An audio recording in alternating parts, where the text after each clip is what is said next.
Good evening, everybody, and welcome to Sure 60 platform for QIP discussion. Select the most appropriate homonym to fill in the blank. Homonym क्या है? जिसका sound जो है similarity रखता हो, homonym का, और कहीं ना कहीं उसके साउंड सिमिलरिटी, होमोफोन भी कहते हैं उसे। तो ये देखिए कह रहा है क्या कि अच्छा ये थोड़ा सा अलग है। होमोनिम का रूट वर्ड जो रूट वर्ड के आता है, क्योंकि होमोफोन साउंड सिमिलरिटी, में थोड़ा सा स्लाइट मिस्टेक कर दिया। होमोफोन में जो होता है वो साउंड सिमिलरिटी रहता है, लेकिन इसका क्या है, रूट है इसका। तो जैसे मान लो मैं कह रहा हूं कि living his friend Ramu said next time we meet I will you a drink, मतलब तुम्हारे लिए ड्रिंक खरीदूंगा। तो सबका मीनिंग क्लियर होना चाहिए। इस बाय का क्या मतलब है? इस बाय का मतलब है गुड बाय जो कहते हो, बाय बाय जो कहते हो, विदा लेते हो तो कहते हो, तो ये बाय। ये बाय क्या है? तो ये बाय प्रेपोजिशन है। और ये बाय क्या है? ये हमेशा टू के लिए यूज होता है, टू के लिए यूज होता है।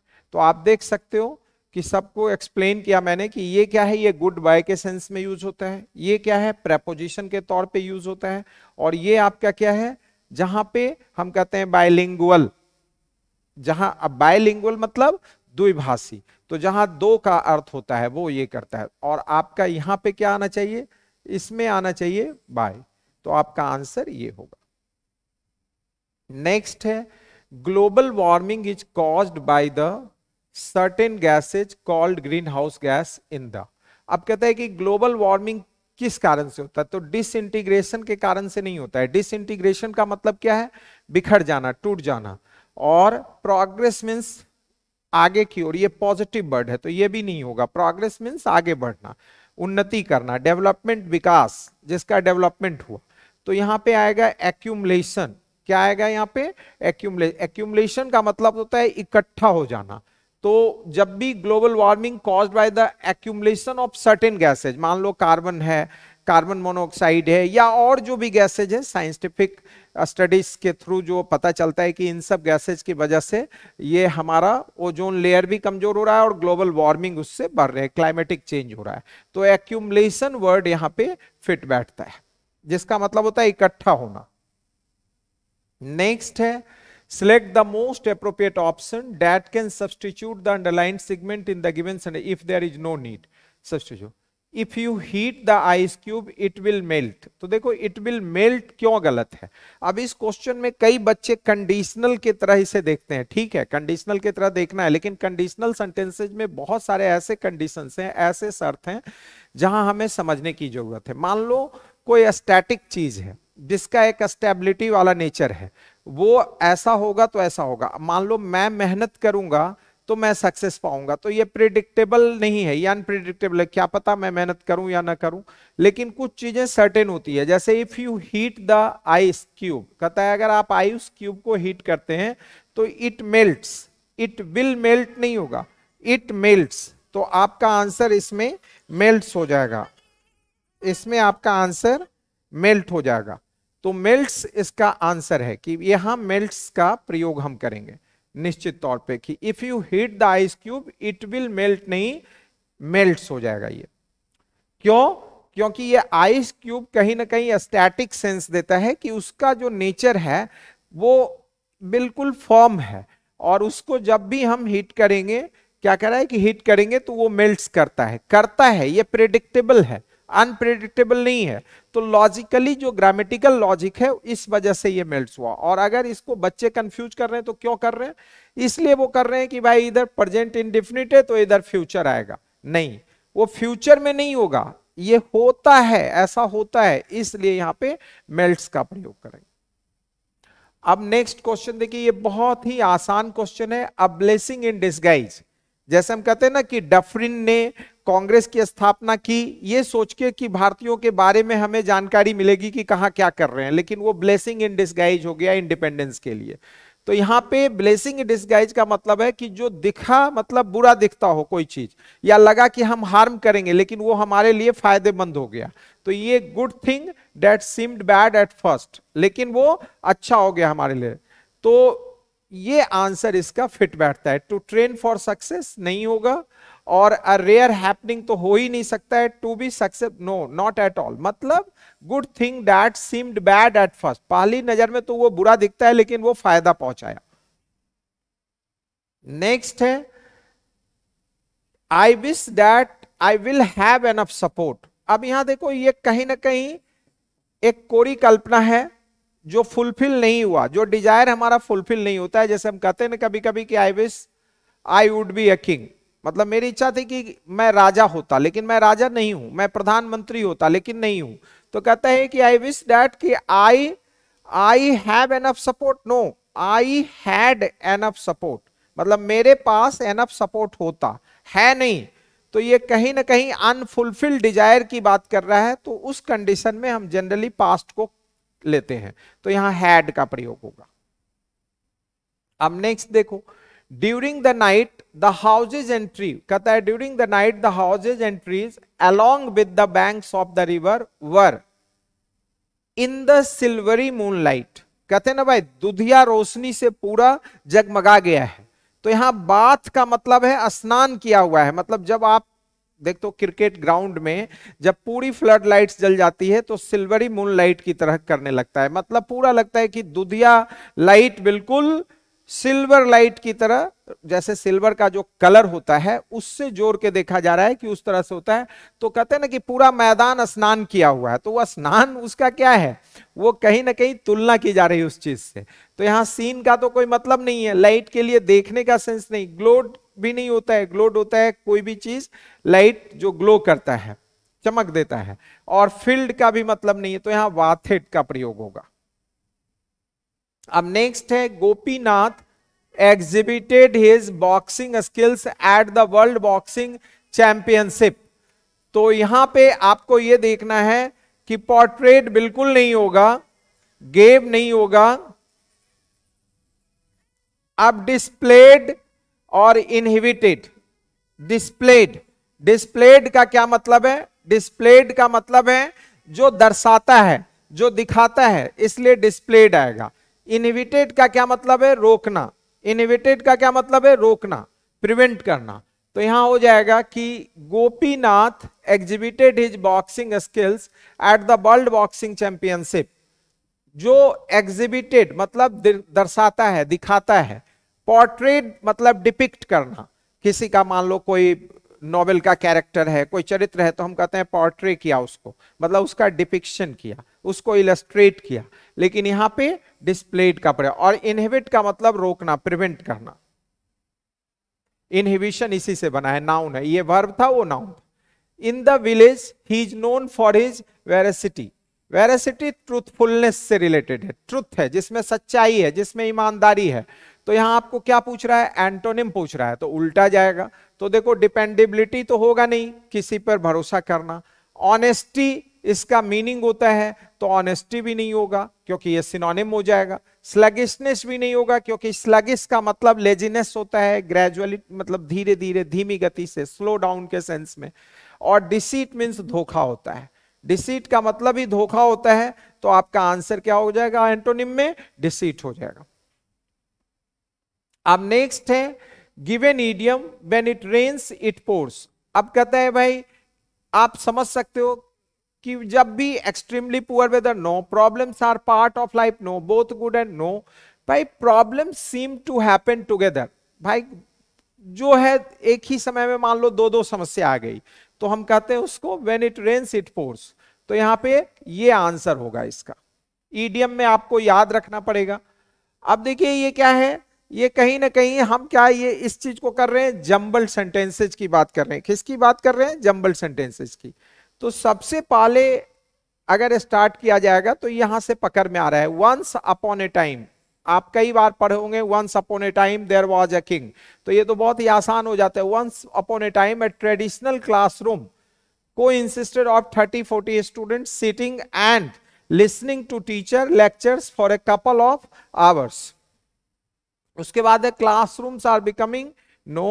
ए के बाद हम देखते हैं कि और क्या ले सकते हैं, तो ए के बाद हम जनरली जो लेंगे कि nowadays, क्योंकि आजकल की बात हो रही है, तो nowadays typical learning process and the structure of classrooms are gradually shifting. तो भाई उस सेंटेंस से ये कनेक्ट कर रहा है क्योंकि ये नाउअडेज प्रेजेंट की बात कर रहा है कि आजकल जो है टिपिकल लर्निंग प्रोसेस है और स्ट्रक्चर है। तो हम सबसे पहले क्या लिया, ए, उसके बाद सी लिया, फिर हम लेते हैं डी। रिसेंटली इतना से इतना school in 560 districts in India have implemented smart classes. तो ए सी डी बी होना चाहिए इसका answer, A C D B. अब है select the most appropriate the blank, the mind seeks some mechanism of escape and the senses of get dulled from repeated shocks. तो देखो यहां पे mind है, माइंड क्या है, माइंड जो है नाउन है, आप खुद से देख सकते हो। और नाउन को क्वालिफाई कौन करता है, नाउन को क्वालिफाई कौन करता है, एडजेक्टिव। तो ये देखो ये एडजेक्टिव है, इसको क्या बोलते हैं, past participle, past participle adjective, past participle adjective बोलते हैं इसको। इसलिए आपका आंसर सी होगा, क्योंकि नाउन को क्वालिफाई करने के लिए पास्ट पार्टिसिपल एडजेक्टिव, बाकी कोई पास्ट पार्टिसिपल एडजेक्टिव यहां नहीं है। अगर इसे देखें तो ये सिर्फ नाउन है, टॉर्चर्स, और यहां माइंड लिखा हुआ है। अब यहां हमें द टॉर्चर्स माइंड हम नहीं लिख सकते हैं, क्योंकि यहां भी माइंड है, यहां भी माइंड, टॉर्चर्स नाउन हो जाएगा। इज टॉर्चरिंग वर्ब के रूप में आ जाएगा, हैव टॉर्चर्ड भी, ये भी वर्ब के रूप में आ जाएगा, इसलिए नहीं होगा। ये भी यूज नहीं हो सकता है, ये नाउन के रूप में आ जाएगा, इसलिए यूज नहीं हो सकता है। तो आपका आंसर टॉर्चर्ड होगा। नेक्स्ट है we should learn our relation. अब ये देखो ये ऑलरेडी सेंटेंस दिया हुआ है, we should learn our relation.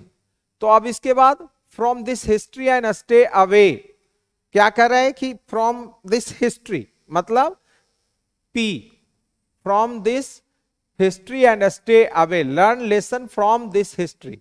यहां लर्न अवर लेसन किससे, इस इतिहास से, और स्टे अवे रहना चाहिए। तो ये फर्स्ट तो आएगा ही आएगा। फिर है अवे, अवे के बाद प्रेपोजिशन यहां आ रहा है, स्टे अवे फ्रॉम, क्यों, क्योंकि यहां देखो जिरंड है, ये क्या है, जिरंड है, जिरंड है। तो डेफिनेटली यहां प्रेपोजिशन और जिरंड के आने से ये सेंटेंस आपका सेकंड बन जाएगा। तो ये आप देख सकते हो कि इसके वजह से मतलब from this history and stay away from interfering in the messy domestic politics. तो आपका आंसर होना चाहिए पी आर क्यू, और क्यू को लास्ट में रख दो, थर्ड। तो यहां पे पी आर क्यू का ये बन रहा है आपका। अब नेक्स्ट है the following sentence has been divided into one of them may contain an error. तो कहता है if you don't find any error mark no error.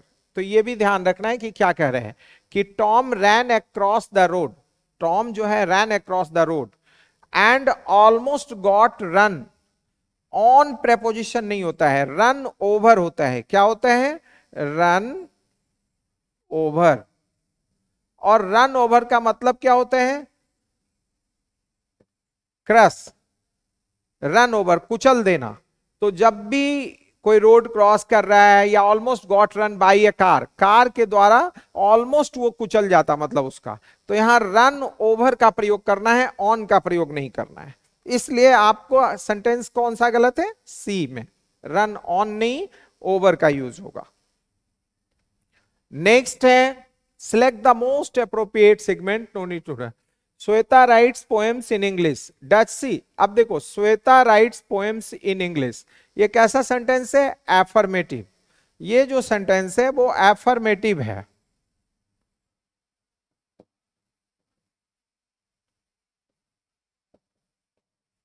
Affirmative sentence है, और जब एफर्मेटिव सेंटेंस होता है तो क्वेश्चन टैग हमेशा नेगेटिव होता है। अगर आपका सेंटेंस एफर्मेटिव है तो क्वेश्चन टैग नेगेटिव होगा। तो आप नेगेटिव लोगे इसमें, तो नेगेटिव क्या हो जाएगा, क्योंकि ये डज सी तो गलत है, ये एफर्मेटिव है, तो डजंट सी का प्रयोग होगा, नेगेटिव, ये नेगेटिव है, नेगेटिव है। आप सभी जानते हो कि जब सेंटेंस एफर्मेटिव में होगा तो उसका क्वेश्चन टैग हमेशा नेगेटिव में होता है, कुछ एक्सेप्शनल को छोड़कर।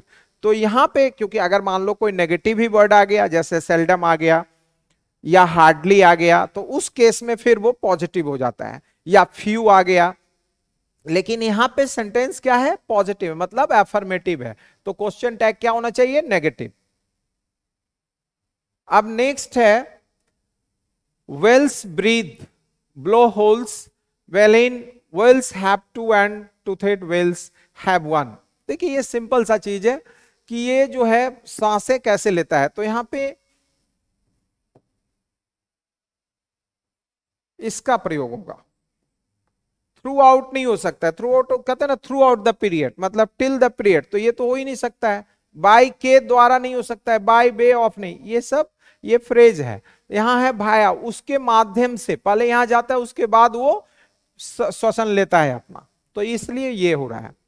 We should never procrastinate, procrastinate बहुत ही इंपॉर्टेंट वर्ड है, प्रोक्रेस्टिनेट जो हम लोग को जानना है, इसका मतलब सिनोनिम बताना है। प्रोक्रेस्टिनेट का मतलब ही होता है टू डिले इन समथिंग, जानबूझकर किसी कार्य में डिले करना। तो यहां पे देखो, अब उसके अकॉर्डिंग ऑप्शंस देखना है हमें, तो रिफ्यूज तो हो नहीं सकता है, एक्सेप्ट नहीं हो सकता है, स्पीड अप नहीं हो सकता है, हमें सिनोनिम बताना है तो पोस्टपोन होता है, कोई काम को डिले कर दिया मतलब पोस्टपोन कर दिया। एंटोनिम बताना था, सॉरी सिनोनिम, सॉरी एंटोनिम नहीं, सिनोनिम बताना था, तो बिल्कुल सही बताया है कि पोस्टपोन। और स्पीड अप क्या हो गया, इसका एंटोनिम हो जाएगा। अगर आप इसका अपोजिट देखना चाहते हो तो ये आ जाएगा स्पीड अप, लेकिन यहां पे सिनोनिम है। नेक्स्ट है select the incorrectly spelled word. तो देखो पारामिलिट्री, पारामिलिट्री का स्पेलिंग सही है, नेसेसरी का भी सही है, एक्सेसरी भी सही है। कंटेम्प्रोरी होता है CONTEM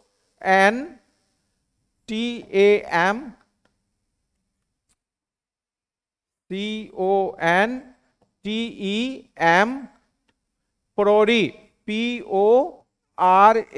PORARY, कंटेम्प्रोरी होता है। कंटेम्प्रोरी मतलब समकालीन, तो कंटेम्प्रोरी का जो स्पेलिंग है ये जो है ये कहीं ना कहीं हमें करेक्ट करना है, कंटेम्प्रोरी का स्पेलिंग गलत है, यहां मैंने लिख दिया है। अब नेक्स्ट है we have to complete our work today. क्या कहते हैं, underline segment in the given, substitute मतलब इसको बदलना है आपको। तो देखिए सबसे पहले जानना है कि COMPET, कंपीट का मतलब क्या होता है, प्रतियोगिता करना, तो ये तो होगा ही नहीं, ये बिल्कुल नहीं होगा। कंपीट मींस प्रतियोगिता करना। कंप्लीशन क्या है, ये नाउन है, ये नाउन है, तो ये भी नहीं होगा। यहां वर्ब चाहिए हमें, क्योंकि हमें चाहिए 2+V1, 2+V1 चाहिए, तो डेफिनेटली यहां पे कॉम्प्लीमेंट भी नहीं होगा, क्योंकि ये पूरक के सेंस में यूज होता है, तो ये भी नहीं है। तो ये कंप्लीट आएगा जो एज अ वर्ब है, जो एज अ वर्ब है, एज अ वर्ब है, तो यहां पे 2+V1 का प्रयोग होगा। नेक्स्ट है एप्रोप्रिएट होमोनिम बताना है। तो देखो डॉन है, ये डॉन पता ही है तुम्हें, जो हाईली डोमिनेटिंग पर्सन होता है, दबंग जिसको कहते हो, तो ये तो होगा ही नहीं। डन है, डन और डंग है, तो देखो डंक, डंक क्या होता है और डंग क्या होता है, ये सब जानना है। तो डन किस सेंस में यूज होता है, तो ड्वेलिंग के सेंस में, कहीं डल चीजें हैं, तो यहां पे मेनली डंग आएगा, DUNG, DUNG, डंग मीन्स गोबर, जिससे मैन्योर बनता है, खाद बनता है, तो यहां डंग का प्रयोग करेंगे। नेक्स्ट है the following segment has been divided into, in the dark night the stars could be seen clearly, क्योंकि यहां हमें वर्ब को क्वालिफाई करना है, तो हमें एडवर्ब लेना होगा। क्या लेना होगा, एडवर्ब। सीन क्लियर नहीं, the stars could be seen clearly, clear से क्लियरली लिखना होगा। मतलब क्लियर क्या है, जस्ट कहते हैं ना क्लियर, और क्लियरली, क्लियरली क्या है, एडवर्ब है, तो आपको एडवर्ब का यूज करना है, क्योंकि वर्ब को क्वालिफाई करना है। अब नेक्स्ट है कॉम्प्रिहेंशन पार्ट आपका, जो सेंटेंस में दिया हुआ है, कहता है रीड द पैसेज केयरफुली या फिल इन द ब्लैंक।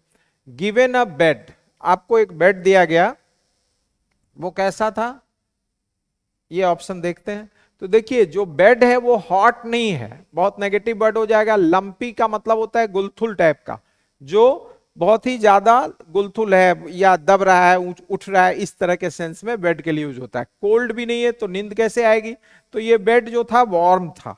आप देख सकते हो यहां पे जो लिखना है हमें वो लिखना है वार्म, वार्म, क्योंकि given a warm bed I sleep like a baby, तभी तो आपको नींद आया ऐसा कि जैसे baby. But like a baby I am inclined to wake up at midnight और एट 1 इन द मॉर्निंग। कहते हैं कि वेकअप करने की एक आदत थी मिडनाइट में या at 1 in the morning. Feeling rather hungry, भूख लग जाता है, बहुत बच्चों को देखते हो रात में भूख लगता है, उठता है वो कुछ खोजता है। तो एंड फॉर दिस पर्पस, कहता है उस उद्देश्य से, I keep a bar of chocolate, इसलिए वो चॉकलेट रखता था ऑन माई बिसाइड टेबल में। There is like a chunk of chocolate, there is, अब क्या देयर इज? कहते हैं अब इसमें मान लो हमने वार्म लिया तो देयर इज नथिंग।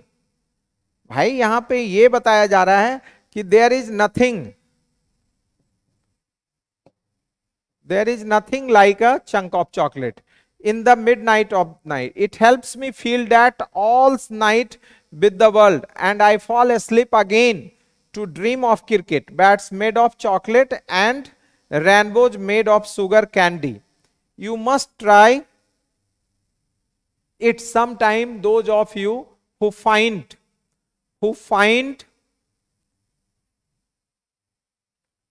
अब इसमें देखते हैं क्या फाइंड।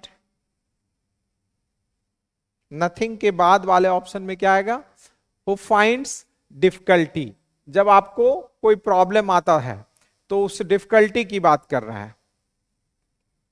तो यहां पे क्या हो जाएगा कि प्रीमेचुरली फाइंड डिफिकल्टी इन स्लीपिंग, अगर आपको नींद आने में दिक्कत होती है तो बट अ फ्यू नाइट्स एगो, कुछ रात पहले, I woke up prematurely to hear something, मतलब जैसे सोया लेकिन थोड़ा पहले ही जाग गया और कुछ आवाज सुनाई पड़ी। तो क्या सुनाई पड़ी?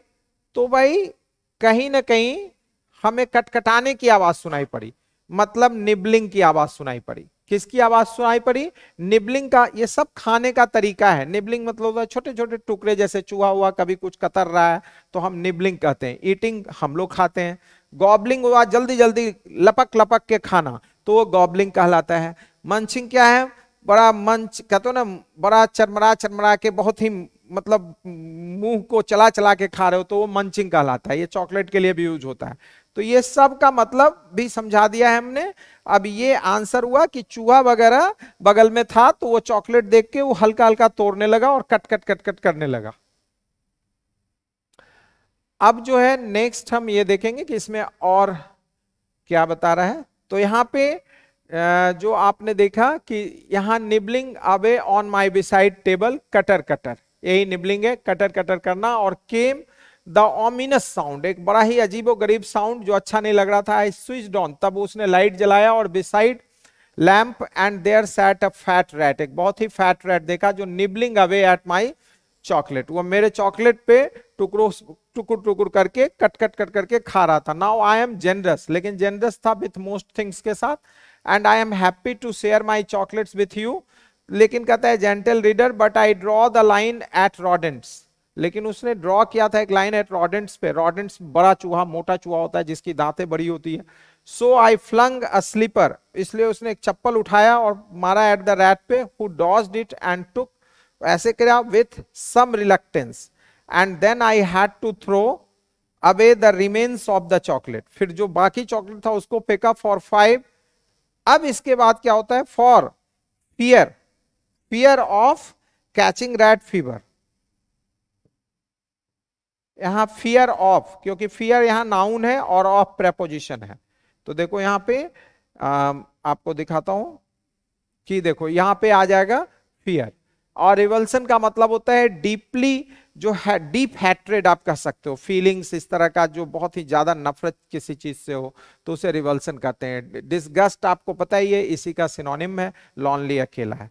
तो that's all about this QIP discussion. Thank you very much for participating in this discussion. Thank you.